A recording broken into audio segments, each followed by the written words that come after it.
good number, so I'm going to go ahead and kick us off. Welcome, everybody. Glad to have you here today at our webinar, which is an overview of the current public consultation on proposed updates to the VCS program. My name is Nicole Schirmer. I am the manager of VCS program development. And today I'll be joined by several of my colleagues who will each introduce themselves as they speak. So before we kick it off, I'm going to go over some quick housekeeping items. So the webinar today is being recorded, and the recording will be made available online after today. Questions throughout the webinar can be submitted in the Q&A function. You should be able to find that on the bottom menu of your Zoom screen. We will answer questions at the end, but do feel free to post them in the Q&A chat throughout the webinar. If we are not able to get to your question today, even though we will try, but you're welcome to follow up with us directly at programupdates@verra.org, the email inbox, and that will show up on the screen at the very end of the webinar. I think that is all for housekeeping items. So I'm going to go ahead and kick us off.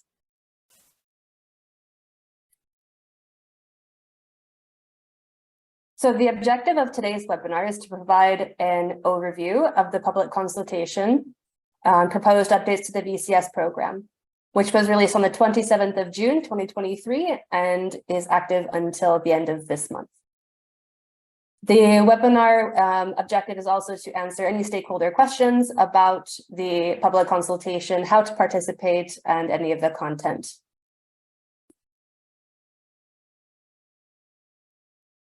I'll just give us a quick overview of the agenda planned for today. After this, I'm going to hand it over to my colleague, Justin Wheeler, who will tell us about the consultation timeline and logistics, including how to participate in the consultation and send feedback. Then each of my colleagues will provide an overview of the proposed updates that are included in the consultation. And each of their sessions will cover some key background information about the updates. It will go into some details on the proposed changes themselves. And it will be a quick overview of the requested feedback that we're looking for and why. Finally, we'll have a Q&A session at the end, which we hope to reserve about 15 minutes for. The total webinar runtime is expected to be about 60 minutes, but if we don't end up needing to use all of that time, we will give you back a few minutes of your day.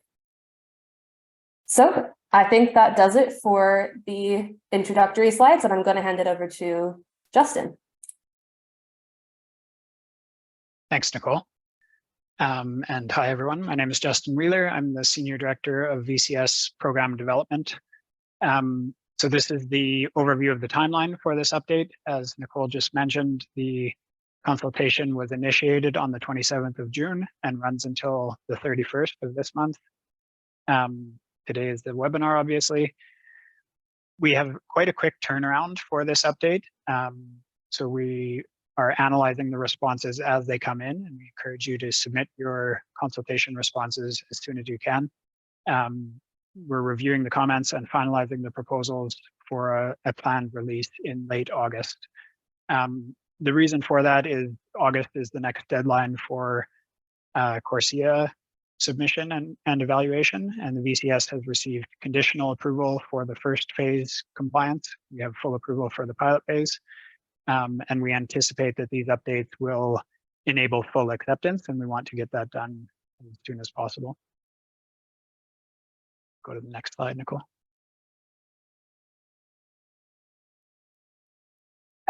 So a reminder that the preferred way to receive comments for this consultation are through the online form. It's a Google form. The link is on the consultation website. And if you don't have it, feel free to ask a question. We can post it in a response. The form is very simple. It's just 2 pages. One is your basic info, and then the second page is the responses to all the questions. It saves as you go, and you can close it and come back to it, and your content will be there as long as you're signed into a Google account. And then once you click submit is when it shows up for us. There is also a PDF document posted on the consultation website that shows all of the proposed changes and the questions, so that you can use that when you're preparing your responses before you submit them in the form. If you have any issues with the Google form, please feel free to reach out to us at programupdates@verra.org.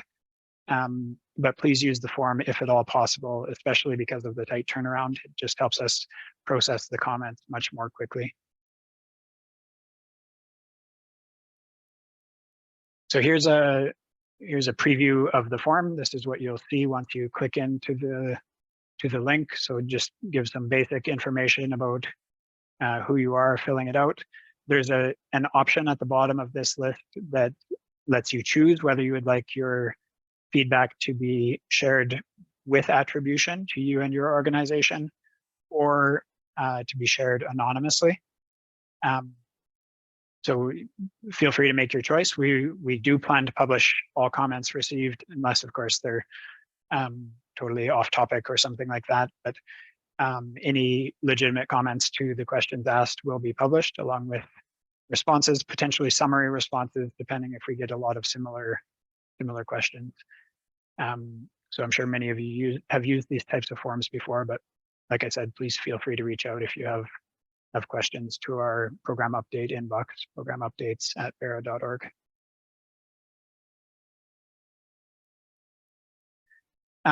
So just before we dive into the content, a reminder, this consultation is coming from a few different places. So we did the open consultation earlier this year that collected kind of wide open feedback on the VCS program.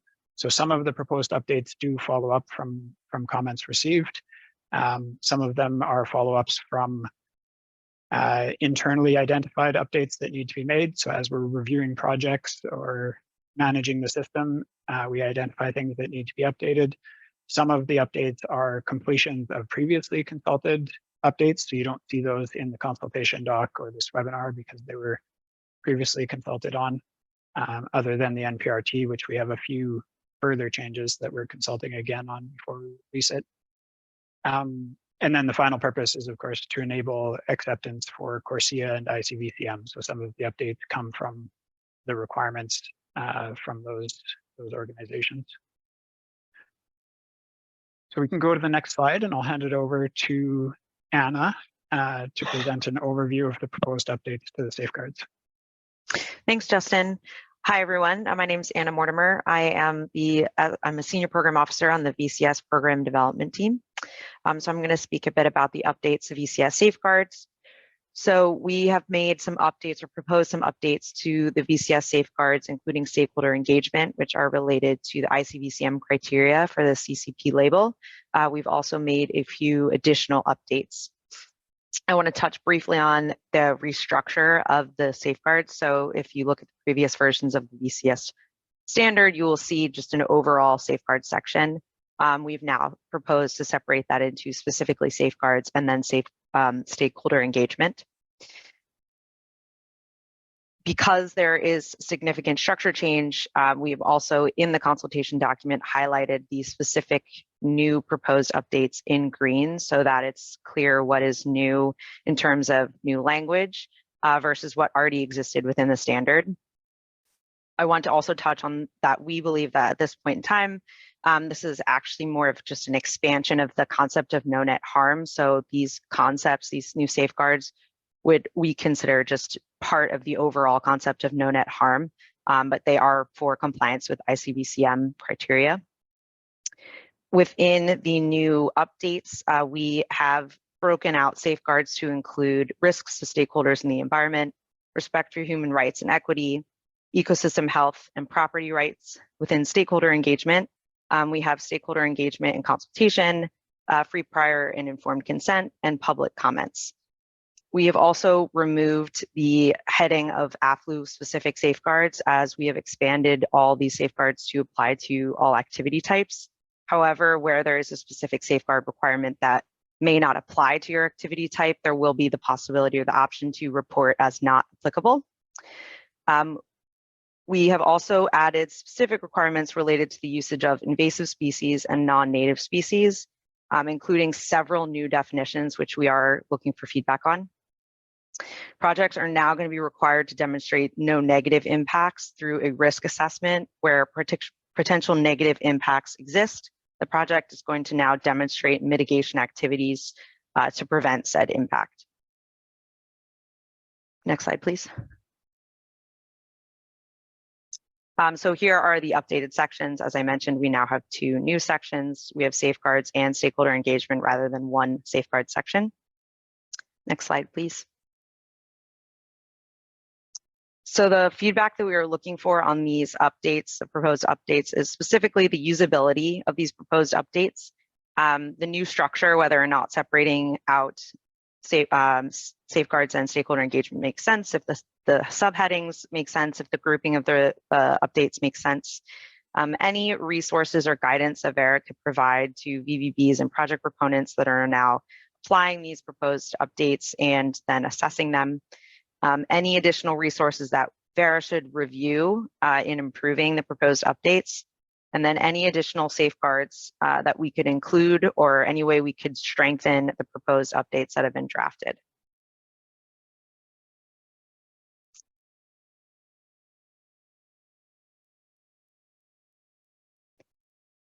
All right, I'm going to turn it over to Candace.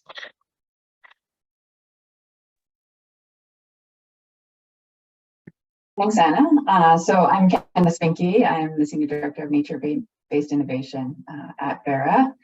And I'm going to go over some of the permanence updates. So as you may already know, we're in the midst of an update to the non-permanence risk tool when we released this consultation.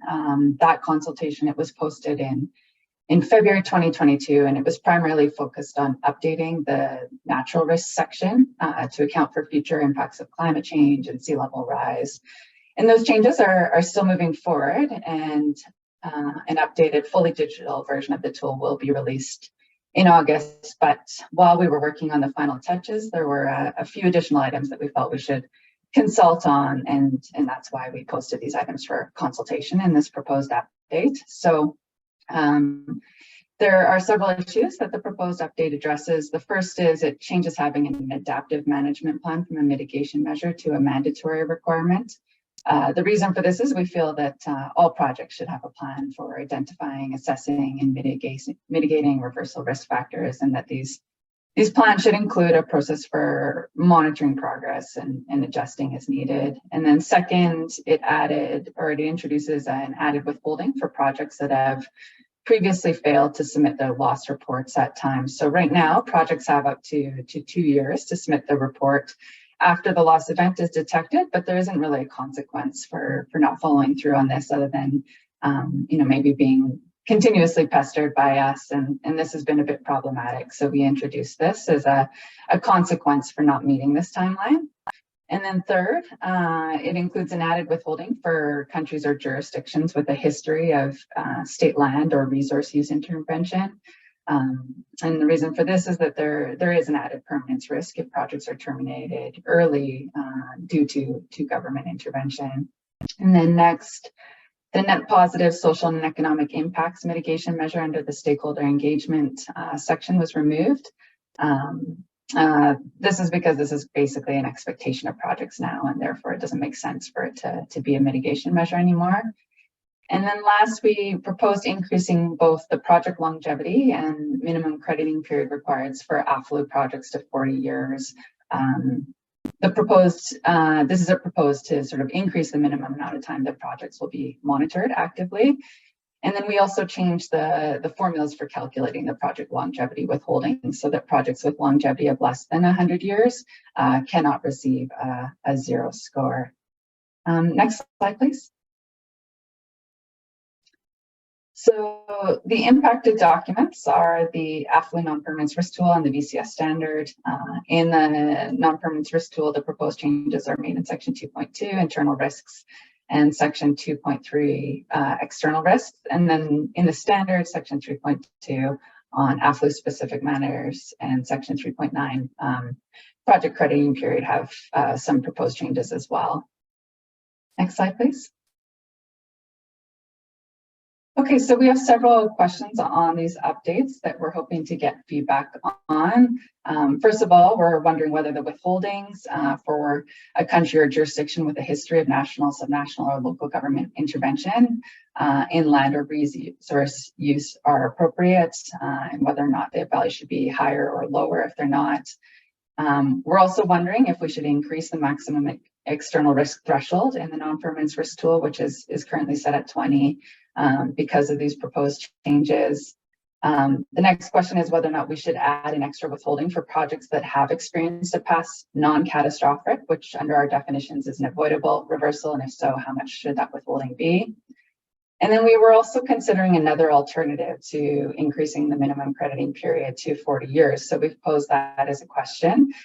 Basically, we were thinking about giving projects two options. First of all, maybe they could voluntarily commit to initial crediting period of 40 years, or alternatively adopt a minimum crediting period of 20 years and then sign an agreement with us to monitor and compensate for reversals for at least 40 years. So we were wondering which option you prefer and why. And then if we were to introduce the second option, how should reversals be quantified in the post-crediting period?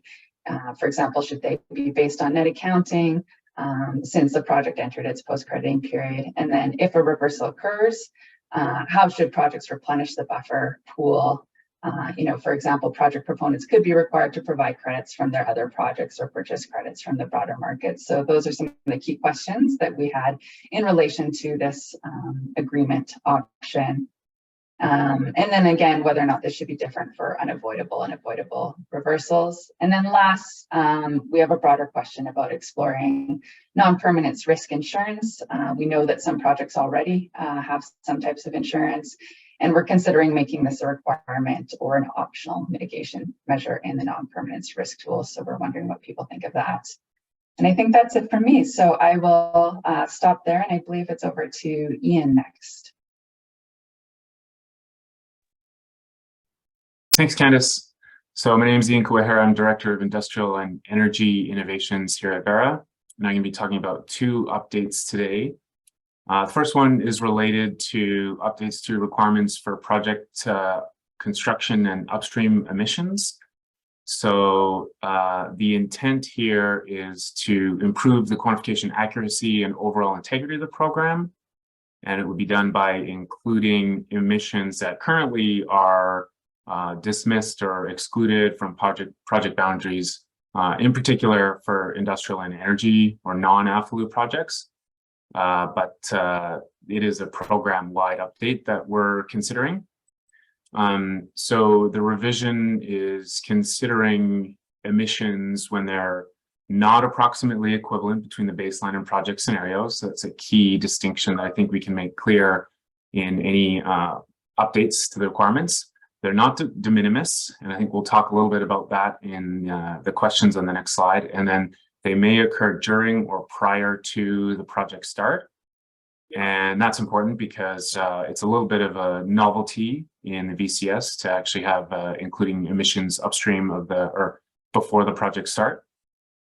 And then lastly, we would anticipate having conservative and simplified guidance so that it's not too much of a burden for proponents to be determining these emissions. There's been talk of sort of things like life cycle analysis or the need for life cycle analysis, and I think we'd be looking to minimize the increased administrative burden by providing some simple factors, in particular for things like steel and concrete for industrial and energy related projects. This change in general is being driven by the considerations and work that we're doing related to GCS, or geological carbon sequestration projects, through the CCS Plus initiative.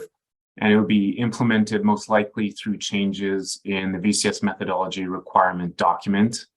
It may be included in the update later in Q3 of this year, or it may not, and may be refined in version 5, which I think is early next year in terms of the schedule.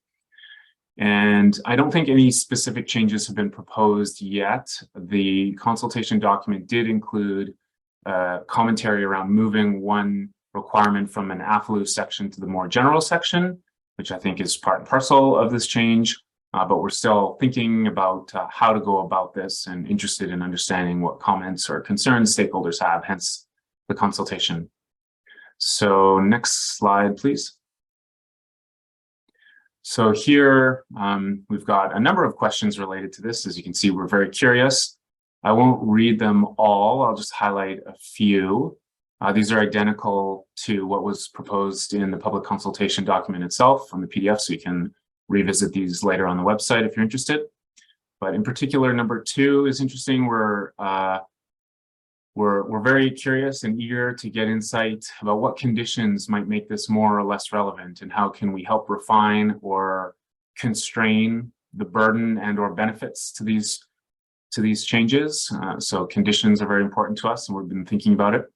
Question 4 highlights the idea that there is this temporal component, and it's not obvious what solutions there might be to a problem in the time dimension, where we're considering effectively accruing emissions before and in the early days of a project's initiation, potentially before a crediting period, and how or what instructions would we provide to project stakeholders to either amortize or not amortize those emissions across either the first year, the first crediting period, or you know, potentially multiple years, depending on how those 2 time periods relate to each other.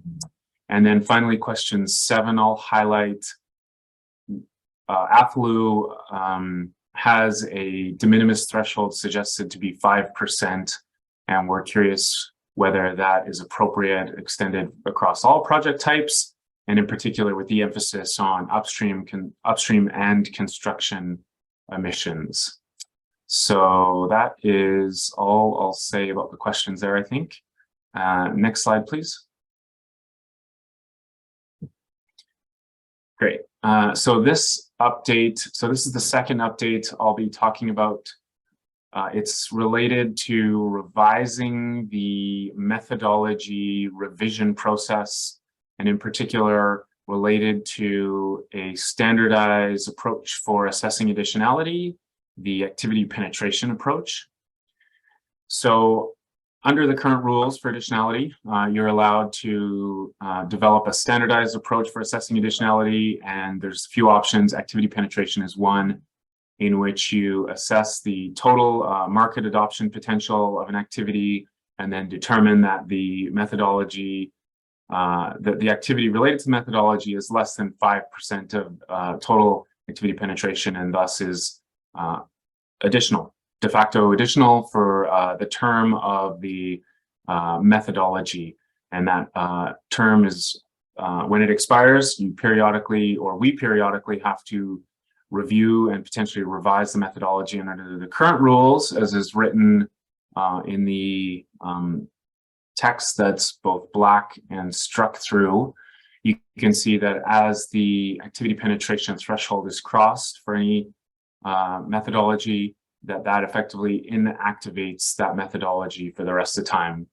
And we believe that this is a disservice. Its original intention was to uphold integrity for additionality, but we believe that the benefits to the additionality are now unclear, and that it may impact the viability and reduce the scale of climate action for certain activities. Again, in this case, we're thinking about geological carbon sequestration, or GCS projects. These projects may span multiple crediting periods. So the current rules allow 5 renewals, and it's conceivable that a project would actually see the activity penetration exceed the threshold and invalidate that project during its lifetime. And that is an unacceptable risk and represents a barrier to action, we believe. And hence we're proposing a revision where, instead of permanently inactivating the methodology, we would deactivate the methodology with the provision that it can be reactivated by a methodology revision as per the procedures in MDRP, or Methodology Development and Review Process document. So just sort of leaving a little bit more open-ended. Next slide, please. So here you can see the changes actually have to occur twice, once in the methodology review document and once in the MDRP. And so this is the change that is proposed in the MDRP, or methodology development and review process document. It's in section 5.3. And next slide. So our two questions here, really, what are the risks of reactivating a methodology that had originally relied on activity penetration as a way of demonstrating additionality, and that sector or activity has since exceeded that 5% threshold? And then are there project types, specific project types or methodologies even, that you see this change having an impact on, either for the better or for the worse, in your opinion, and how? So with that, I'll turn it over to Justin, I believe, who will kick off our Q&A.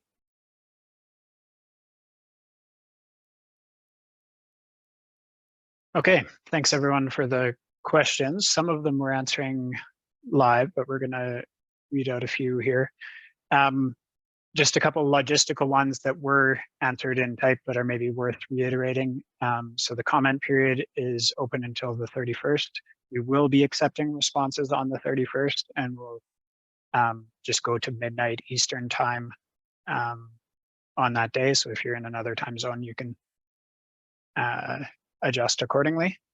And then there was another question on where will these updates show up? So other than the one Ian mentioned on upstream emissions, where we're still deciding based on the consultation whether we make this update for 4.5 or version 5, all of the other updates are proposed for version 4.5 at this time. So we have a bunch of other feedback from the open consultation that's being rolled into the version 5 planning. And of course, some of these things may have further revision in version 5 as we tackle some of those other changes, but this consultation is specifically for version 4.5.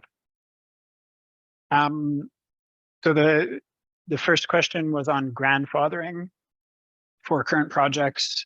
There was one question specific to the 30-year and then a more general question on grandfathering and grace periods. So anytime we change a requirement, unless it's really extenuating circumstances like a key integrity risk, we do typically provide a grace period for those updates. Feel free to comment on that in your responses, what sort of grace periods would be needed. This is a little bit of an odd timing for an update compared to our usual. Usually we like to have our grace periods end with the calendar year or half calendar year. So our current kind of working proposal is that we would have most of these requirements take effect January 1st of the coming year. But like I said, please feel free to provide comments on that, and there may be exceptions to that. That's just the general thinking currently.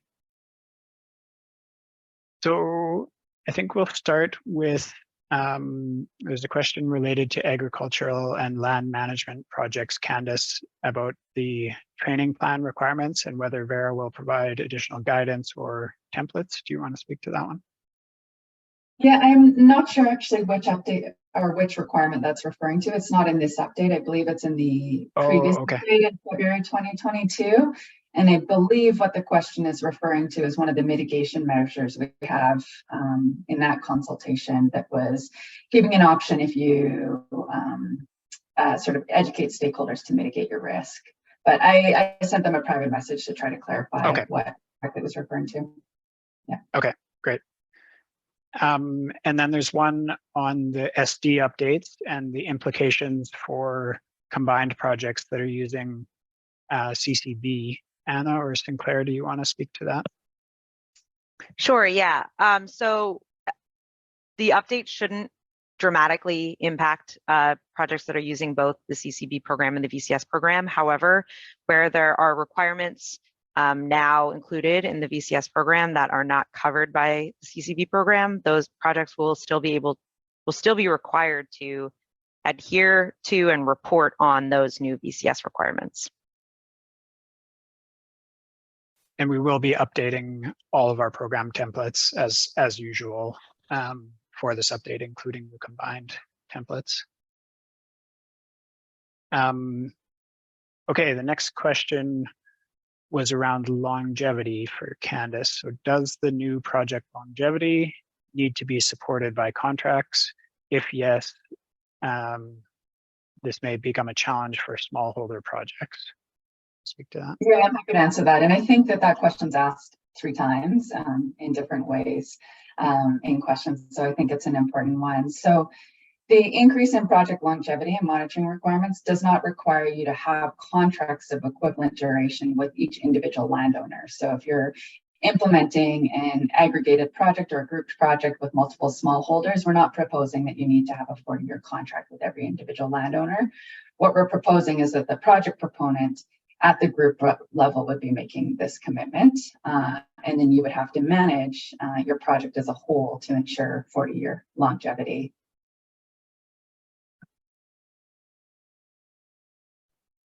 Great, thanks, Candace. There's a couple things that were asked here as questions, but they're actually comments. So please, if you do have comments, we will review the question, but it's much more likely that your comments will be considered if you put them in the template and submit them as a response to the proposed update. So we really do want your feedback, but putting comments in the Q&A doesn't really get it to us as effectively. So we do encourage you to submit your comments through the consultation form. Okay, sorry, just skimming the questions. We have a lot coming in. So there's a question on the driver for the change in the longevity and crediting time. Candace, do you want to speak to that? So it's, what are the, I'll just edit a little bit as I read. I think there's a typo. What are the drivers of increased longevity and crediting time? Does it consider benefits for communities? What about species that reach their maximum growth rate before 30 years? And then there was another variation on that asked about ALM projects. Right, yeah, so there's a few different drivers for the increase. One, we wanted to align the project longevity requirement with the minimum crediting period requirements, because that's a constant source of confusion, that it was historically 20 years and 30 years. Another reason is that we just wanted to increase the time frame which projects are actively monitoring for reversals to help ensure that our permanence goal of 100 years is achieved. We are in the process of developing our long-term monitoring system, as you may already know, and in the longer term, our vision is that monitoring responsibility would shift over to Verra. But in the interim, we wanted to increase these timeframes, to increase the length of time that active monitoring is taking place, to increase confidence in the permanence of those projects, and also considering some potential changes with ICBCM in terms of longevity. We thought that this would help move in the right direction. Great, thanks, Candace. So there's a question on the upstream emissions. There's a few similar ones, but will upstream emissions be accounted for also for AFOLU projects? Ian, do you want to take this, or do you want me to speak to it? Sure. Yeah, so the simple answer, I think, is yes, we'd be extending these requirements to all project types. The current requirements for AFOLU are actually already a little bit more inclusive, just by virtue of the definition of when an AFOLU project starts relative to the definition of when a non-AFOLU project starts. So I think the impact on AFOLU project types is actually probably lower than the non-AFOLU types, if that helps. Yeah, and maybe one other thing to add is this is proposed as a new methodology requirement. So it would be the methodology that has to consider the relevant sources and sink to be included, and the de minimis test would apply to the upstream emissions. So there may be quite a few project types where there are very minor sources of upstream emissions and they're below the de minimis threshold, and methodology ends up deciding not to include them for that reason. So don't necessarily think of that as every single project having to do really extensive calculation of really tiny upstream or downstream emission sources. Okay. Sorry, just skimming through.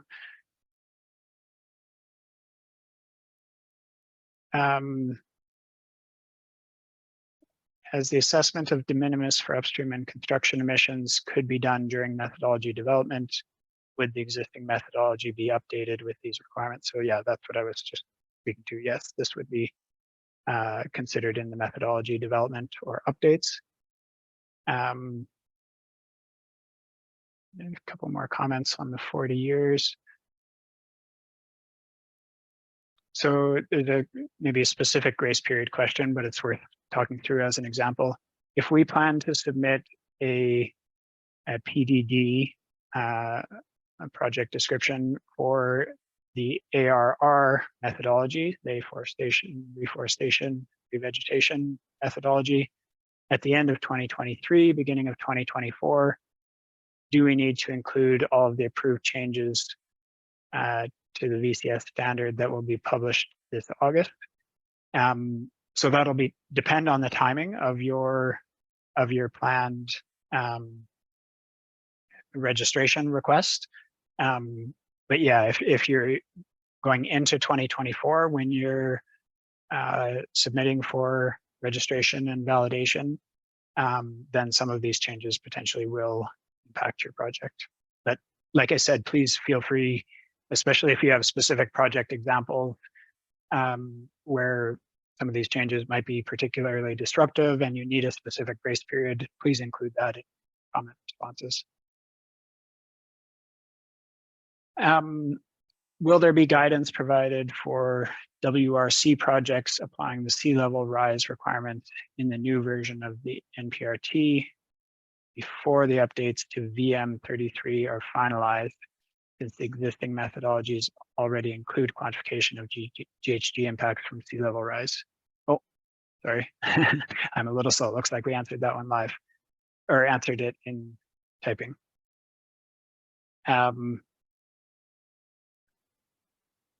Okay, team, I'm losing track a little bit, so feel free to jump in if you have particular questions that you want to answer. There's another one related to longevity. If project proponents are supposed to monitor project longevity, should be baseline allocation available for the period, with baseline revision every 6 years, and possibility of diminishing baselines. There may be no carbon revenue. In such cases, how can a project proponent ensure longevity? Candice, do you want to? It's more of a comment, but it's maybe worth responding to because we have a few similar ones. Yeah, you know, I'm not sure I follow the question on this one. It's not totally clear to me, so I think it would be best to respond in writing. Okay. The person who submitted that question could try to clarify. That would be helpful, and then we can follow up later. Sure. Yeah, if you have clarifications, feel free to either put that in your comments or use that email address that we mentioned, programupdates@verra.org. So there's a question on double counting. How will you consider double counting, for example, where concrete builders are claiming emissions reductions? Who has the onus to prove double counting? So I assume this is related to the upstream inclusion of the upstream emissions. Yeah, Ian, I don't know if you want to speak to this or. Sure, I actually answered it in the chat, so I'll just quickly go over it. If Okay. I'm understanding the question properly, I can say first off that Verra doesn't regulate claims, so the use of these credits. And I think that the way the question is structured, it may be that the stakeholder is thinking of a situation where, say, a cement manufacturer is doing emission reductions at their facility, and by us incorporating an emissions factor or emissions accounting at a project that uses cement, there may be the potential for double counting.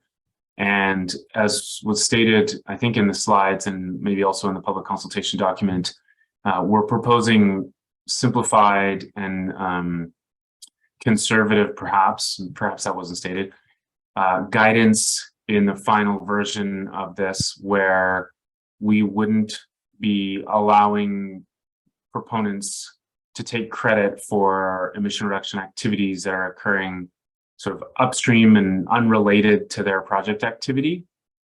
They'd be more likely to be taking a simplified emission factor, and that sort of, in my mind, resolves that concern. But if there's something that I'm not understanding, please feel free to either reach out again in the chat or through the comment submission process so that we understand better. Okay, thanks, Ian.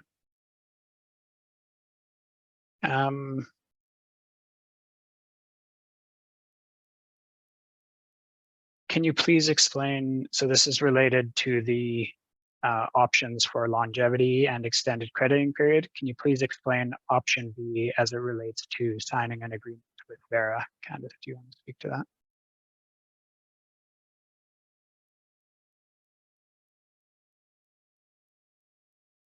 Oh, did we lose you?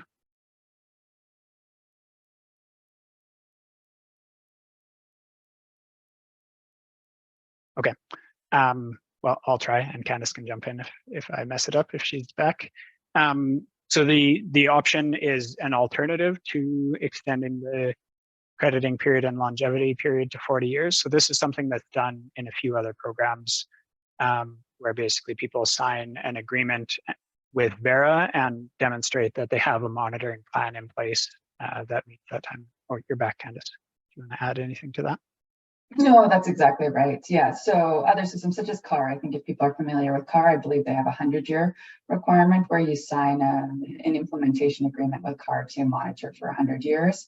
We'd be looking to do something similar, but for 40 years. Okay, thanks. And of course, if your crediting period is longer, then you wouldn't need that requirement because you have to monitor anyway.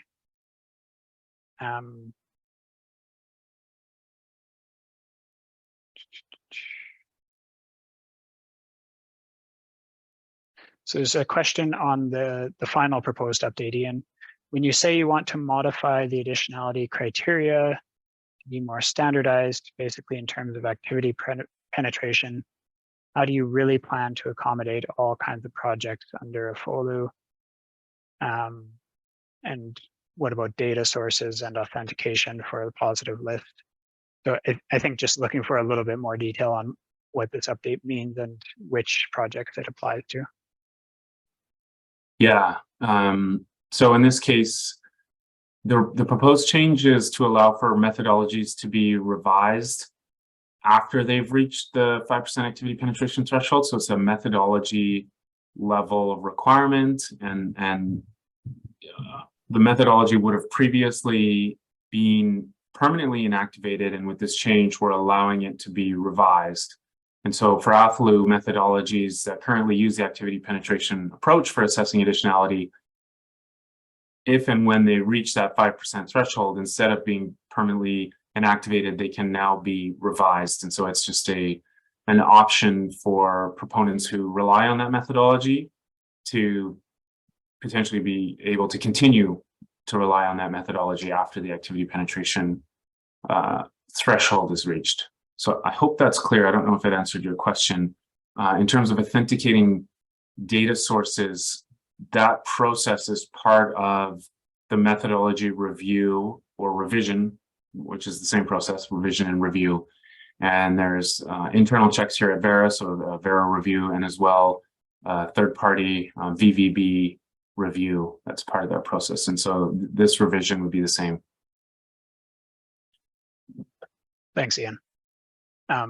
Yeah, and just to reiterate, that would only, it's a methodology requirement change, so it would only affect the methodology development process. For those using the methodology, nothing will change, but this allows for the methodology to have a new life if it reaches that threshold. There's a couple of requests for standardized templates or guidance. Again, please put those in your feedback to the forums. That it's really good to know the types of tools that would be useful for people. We take that quite seriously, so encourage you to provide that feedback. There's a question on, again, the crediting period. How will the crediting period apply to grouped projects? Do all project activities need to meet the crediting period? Also, will this be taken into account for the LTA, long-term average, as projects entering later on will have a lower LTA if they do not have the same time period for growth periods? Candice, can you speak to that one? Yeah, I think it's similar to a question that was asked earlier. So in a grouped project, it does not apply to every individual instance. Of course, you would aim to have your instances have a duration of a minimum of 40 years, but we're not requiring contracts with individual landowners in a group project. We're just requiring the project proponent at the group level to make that commitment. So there will be updated guidance in the August version of the non-permanence risk tool on how you can manage permanence at the group level for these projects where you've got multiple instances. Okay, awesome. And there were a couple other instance-related questions.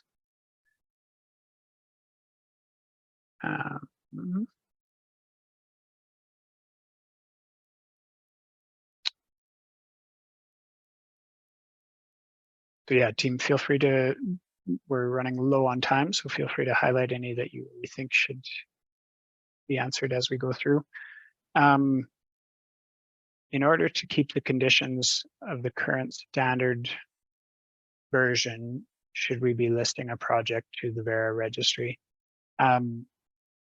Yeah, so the way, so I mean, feel free to proceed with listing as always. It's always a good idea to start your process as soon as possible on listing on the registry.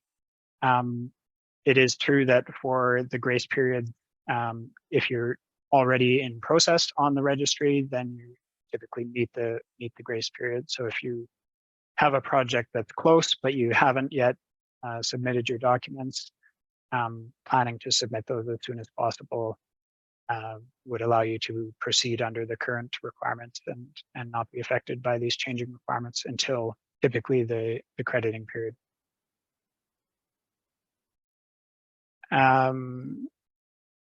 There's a question on why not just require it to be 100 years. I think that's more of a comment, so please feel free to submit that as a comment. There's a question on the change from, oh, I lost it now, native ecosystems versus existing ecosystems. Anna, I wasn't sure if you wanted to speak to that. It was, I lost the question. I think I have already responded. Oh, yeah, I think I responded to it in the chat. Yep. Okay. If not, there were some questions related to native ecosystems and this set of new safeguard updates that actually are better submitted as comments, since it's the type of feedback that we're looking for, specifically if it's related to around how are we defining certain terms. The definitions are located already in the consultation document. So if there's a definition that you feel is excluded or needs further clarification, please submit that as a comment. That's the kind of feedback we're looking for on these definitions. Okay, excellent, Anna. So I think we're coming to the end here. Most of the questions I see, I think we've already answered, or they're getting very specific. So just a reminder, please, if you have comments, submit them through the comment form. If you have really specific questions about your particular project, feel free to reach out to us or reach out to the program management team that is actually reviewing and approving your projects. Just looking if there's maybe one last one we should cover. Yeah, so there's the email address if you have questions on this consultation, as well as the info@Verra for general comments. And the links to all of the documents and forms are on the website. This webinar and the slides will be posted there as well. When will the new standard be available? I guess that's a good place to close. So going back to the timeline that we presented at the start, this consultation closes the 31st of July. So please get your comments in as soon as possible. We are reading them and and considering them as they come in. But for sure by the 31st of July, because we are planning to turn around the update and have it posted by the end of August this year. So it's quite a quick turnaround. We're already in sort of drafting mode and considering the comments as they come in. So really encourage you to get those in as soon as possible. I joked that we were going to ignore the last comment received just to create an incentive to come early. That's not true. We'll consider all comments. Okay, thank you everyone for your time and for all the questions. Feel free to use those email addresses if you have further questions that we didn't quite get to that you need to have answers to help you respond to the consultation. If there are more comments, please put them in the comments. And thank you again for your time and participation. Your input is really critical to us developing good program updates. So thank you very much.